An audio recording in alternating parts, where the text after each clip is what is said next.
Hello, finally I'm launching the last episode of this quarantine series where I, along with other people who have been quarantined during this time, talk about our experience. And honestly, there came a time where even I questioned myself like, why am I even doing this? I mean, I'm out, I'm living my life. Shouldn't I just move on?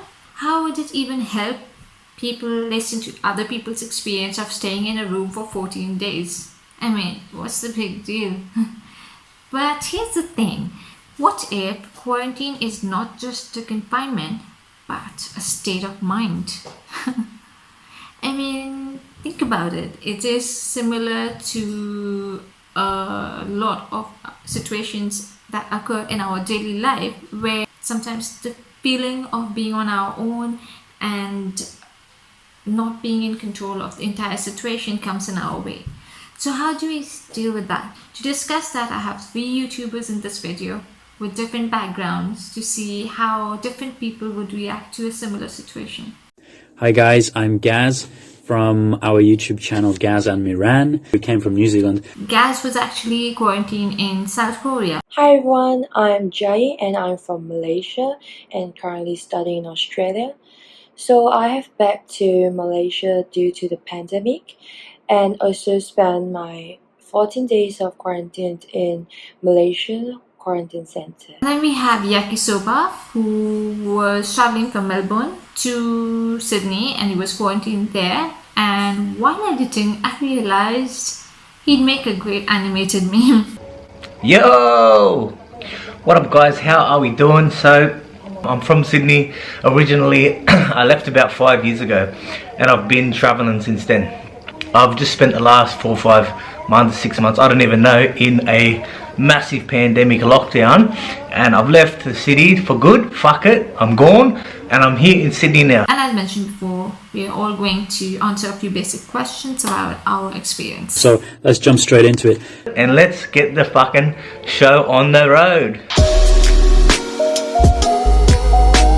I didn't really give it too much thought actually, because my whole thought process was just getting through it. You know, I didn't actually think about, obviously I knew it would be quite hard, but it never really registered in my mind the full thought of, okay, I'm by myself for 14 days, you know. So it wasn't really a big thought for me. I just thought, look, let's just do it, let's just get it over with, and you know, it'll be okay. I've always enjoyed my own company anyway. It was, towards the end, it was very hard, but we'll get into that. Truth be told, I was in a very stressful environment prior to my departure from London, and that was supposed to be my holiday. So I was really looking forward to this quarantine, and my expectation of the quarantine was somewhere near the beach. I wanted balcony space and lots of mental peace, which alhamdulillah I got. And I made up my mind that no matter whatever room I get, however it is, I will treat it like a holiday on its own. So normally I will start off my day with 2 live lectures at 5 a.m. morning, and my lectures end at 7 a.m. So after my lectures, I will take a short nap before doing my assignment and also some of my revisions. I also recording it as part of my quarantine vlog, which that I have uploaded to my YouTube channel. I had my laptop with me. It was Miran's laptop, my girlfriend's laptop, and that's when I actually started the YouTube channel.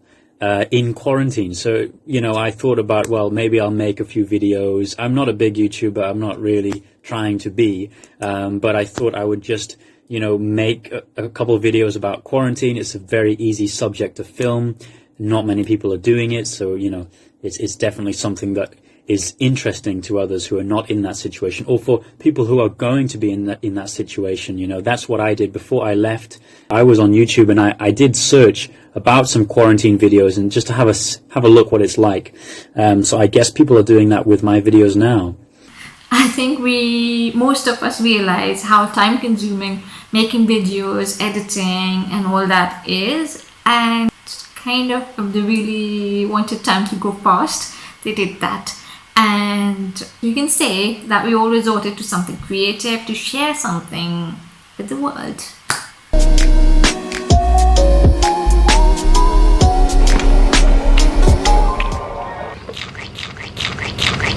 I've got my own methods of overcoming that sort of stuff, and now I'm just trying to stay constructive, busy, and put my energy into something a bit more constructive, rather than be on the phone all day to people that don't care and nothing's going to happen, and then I'm just going to get upset. Better to stay positive, better to do some stuff around the hotel room and see how creative I can get and spice up these videos. It was just in the beginning of our quarantine, just when I arrived, there was a security guard who did kind of panic when he saw me, and the way he talked to me was very rude, and I was quite affected by that for a while, because I just came here and you don't get to talk to me like that. I don't want that shit. And it wasn't even my fault. He made me feel like I'm a germ or something that came from abroad and I should stay in my room. Could have said it differently. I don't care if he was scared or whatever. I didn't come that close to him, but there's something called politeness and manners, and in the UK security guards were much more kind and respectful, so that contrast was disturbing. It's fucking weird. So instead of keeping it inside me, there was a survey that we had to fill. I just filed a complaint in the survey form, and I let the staff know that somebody was rude to me, and that's about it. My part was done. Celebrating my birthday in the quarantine center is also my best memory during the quarantine. I was so shocked because during that time I was like watching my Netflix and suddenly the song played, and I was really surprised.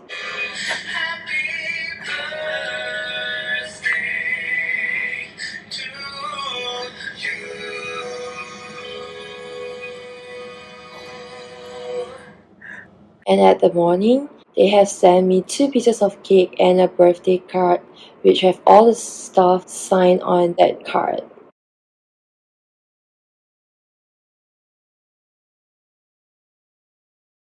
Seriously, I cried when I saw that card, because there are a bunch of people that I don't even know who are they, and didn't meet each other in person before. So I was so shocked, to be honest. During this hard time, little things really means a lot to me. Maybe there's reasons why that I cried when I saw that birthday card. Like, it is really simple but sweet and warm, and appreciate what they did for my birthday. I feel like couples might get a bit of run because there's more of them, they need a bit of space, and families with kids, they're going to get all that stuff, but it's not fair for people on their own. Like, I feel it's just as hard for them, if not worse. You're stuck in here by yourself, you know, and whatever you've been through to get here, whether you're coming here for a move, you've lost a loved one, financial situations, or like anything like that, it is hard to do anything by yourself. So for them just to palm you off and not really care and just like try and say, oh, maybe you should speak to the psychologist, I'm like, listen, you know what, I don't need a psychologist. Don't get me wrong, it's not going to hurt to talk to a psychologist, but I feel like if they're not going to do anything, what's the point? I don't want to come out of here like angry and depressed and mad at hotels and the world. I want to come out of here positive and strong. But being stuck in a room with no like I'm stuck in here with recycled air with the whole fucking hotel, shit food, as you can see, not the best. and no window that even opens. I've got no fresh air, I've got no sunlight. So come on, there's only so much you can handle, and everyone I've spoken to, they agree. So I don't know why the fuck they're lying to me and they won't just do it for me. Like, what do I gotta do? What do I gotta do to get like a fucking room with a balcony? Wi-Fi facilities disappointing. First day we came here and there is no Wi-Fi. Everybody outside too. We're all worried about the connection, whether we'll have it or not, and yeah, we can't live without internet. Give me Wi-Fi. Don't give me food. It's okay. Pesto chicken tortilla, wrap. Pretty good security system. They're taking it serious. About quarantine, I think would be the quarantine system that works in Malaysia. Because the system has made sure that all the Malaysians that come back from the high risk country are totally isolated and didn't contact with anyone.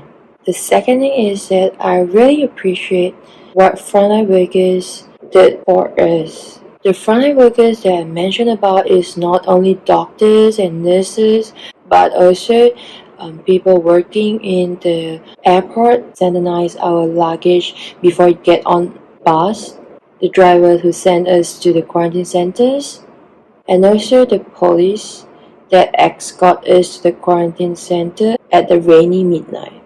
So the hotel staff, they work from morning to the night just to make sure that we are safe and healthy. So I want to say thank you to all the frontliners who are working hard to protect us.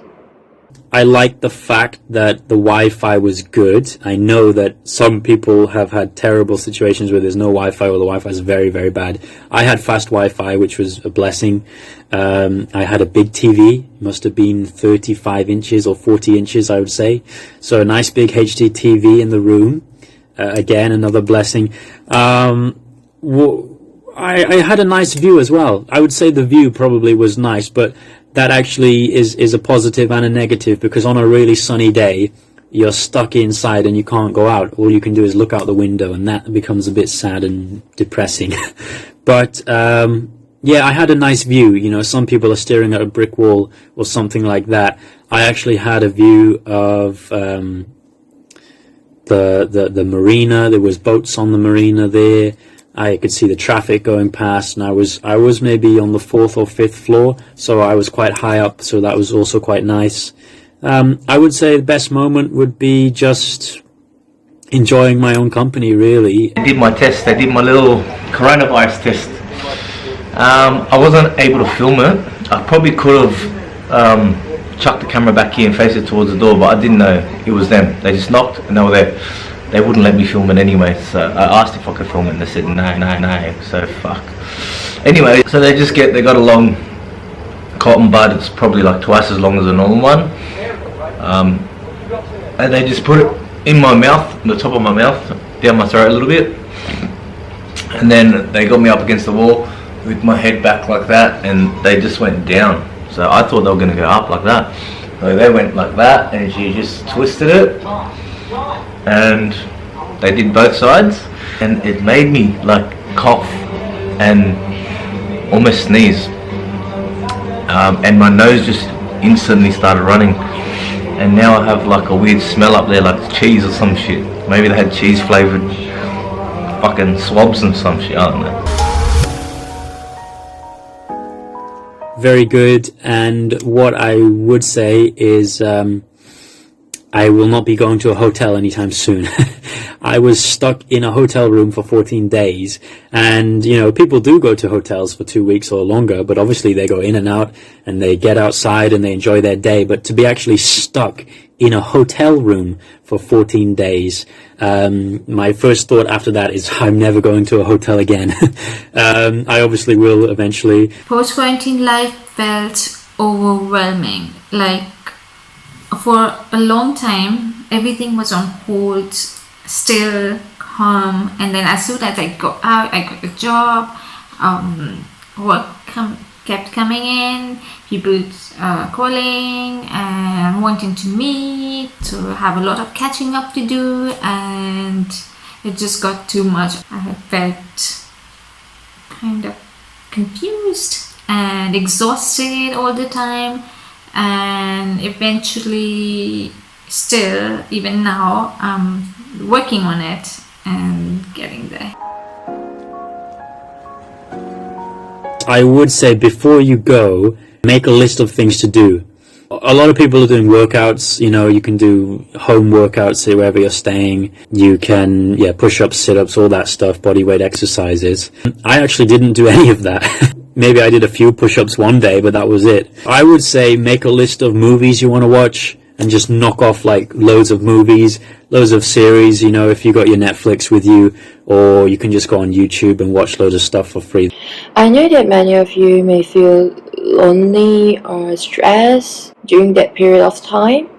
I would suggest you to talk to your family members and friends.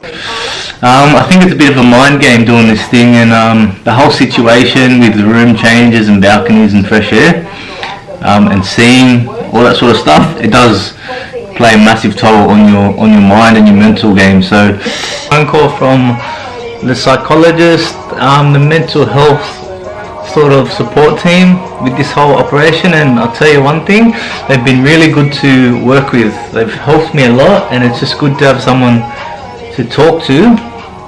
I guess when things aren't going your way in this situation, they've been lovely to deal with, and the calls are useful. So if you are going through this hotel quarantine and you do need to talk to someone or just get stuff off your chest, I recommend talking to these guys, because they do care, and they're probably the only ones that do care about you, and they're just there for you to talk to. So it's very important to use that if you feel the need to, and rather than maybe your friends or your family. Like, some people just don't get it, where these guys are actually here for that. So they've helped me to shift my energy in other places and not get so worked up about certain things. Like, it's just the stuff you go through in this room, and you know, if you think it's fair or not, or all the things we've sort of discussed, you know, you don't want to let that bring your whole mood down and your experience down. You don't want people to think like, this guy's fucking going up. Don't let people judge you from your short experiences. Your day changes as it goes on, your moods go up and down as well, so just be aware of that. I guess it's time to wrap up now, and I hope you found this video helpful and connected to it somehow. I personally would always refer back to the time I was in quarantine, as it provided me the space that I needed. It was my bubble shielding me from all the negativity that I was around for quite some time, and I was able to have that clear head for creativity and healing to take place. So even though I won't be able to go back there physically, I will always use it as a reference point to start over when things get too messy. You know, that take a break, breathe, and try again kind of situation. On the other hand, there were some people who were so anxious to meet their family and go back to their loved ones and people and places to call home. And I think it really helps to know that we're never alone in this. Quarantine might become a thing of the past, but anxiety, being away from home, dealing with uncertainty and mental health will always be a topic to address. And it's okay to talk about it. Just reach out to people who are willing to listen and understand you. That being said, I would like to throw a bunch of thanks to Jyihh, Gaz and Yakisoba for, I'm sorry if I butchered your name. Mahavish Haroon. Funny. Thank you all for coming out and sharing your views and taking your time to answer these questions. I have put the links to their channel in my description below. Don't forget to check it out, subscribe to theirs and my page. Get some instant reactions, huh? And stay safe, stay healthy. Until then, take care.